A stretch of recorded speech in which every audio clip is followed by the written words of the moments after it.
এনসিপির আহ্বায়ক নাহিদ ইসলাম বলেছেন এটা পরিকল্পিত ঘটনা, নির্বাচন বানচালের চেষ্টা। তিনি আরেকটি কথা বলেছেন, সরকারের ভেতরের একটা অংশের সংশ্লিষ্টতা রয়েছে, এর সাথে রাজনৈতিক ব্যাকআপও রয়েছে। একটু আপনার কাছে জানতে চাই যে কারা সেই ব্যাকআপ, কিংবা সরকারের ভেতরেও যদি একটা অংশ জড়িত থাকে, কিংবা নির্বাচন বানচাল হলে কার সুবিধা, একটু আপনার মন্তব্য চাই, কারা তারা? প্রথমত বিষয় হচ্ছে যে দেখেন, এই সরকারটা আসলে কি অন্তর্বর্তীকালীন সরকার, এবং সেখানে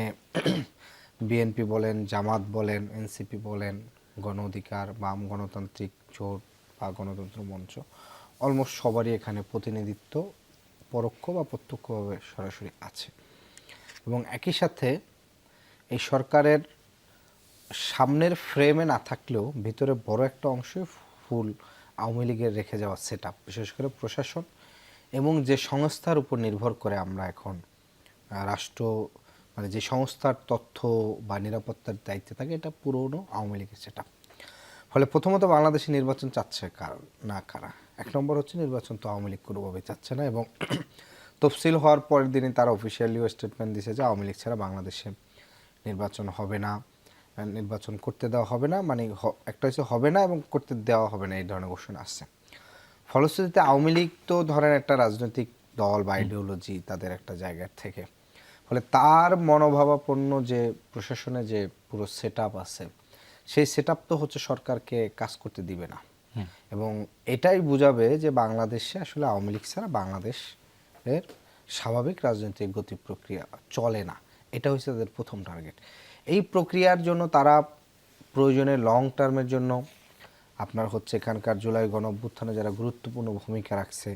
তাদেরকে হত্যার মিশন করছে, এবং সেটা আপনারাও দেখেছেন বেশ কিছু রিপোর্টে তাদের তালিকা, ইভেন মাঝে মাঝে যে গণহত্যাকারী শেখ হাসিনার যে অডিও রেকর্ড আসে সেখানে নাম ধরে ধরে তারা বিভিন্ন তালিকা করে তাদেরকে হত্যার হুমকি দিচ্ছে, এবং প্রতিবেশী রাষ্ট্রের সে আশ্রয় থেকে একটা বাংলাদেশ নিজ রাষ্ট্রের জনগণকে হত্যার হুমকি দিচ্ছে, রাজনৈতিক প্রতিপক্ষ হুমকি দিচ্ছে, এবং তার এই হুমকি জানা সত্ত্বেও প্রতিবেশী রাষ্ট্র তাকে আশ্রয় দিচ্ছে। তো ফলে এই যে আওয়ামী লীগ গণহত্যাকারী দল তাদের নির্বাচন বানচাল করার চেষ্টা, দেশকে অস্থিতিশীল করার চেষ্টা, দেশকে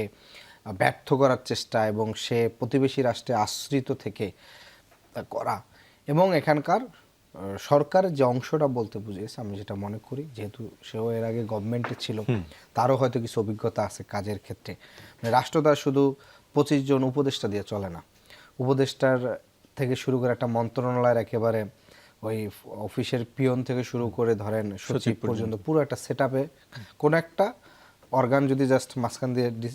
ইয়ে করে তাহলে কিন্তু কাজ করতে পারে না। ফলে সেই অংশটাকে সে বুঝিয়েছে যে এই অংশটা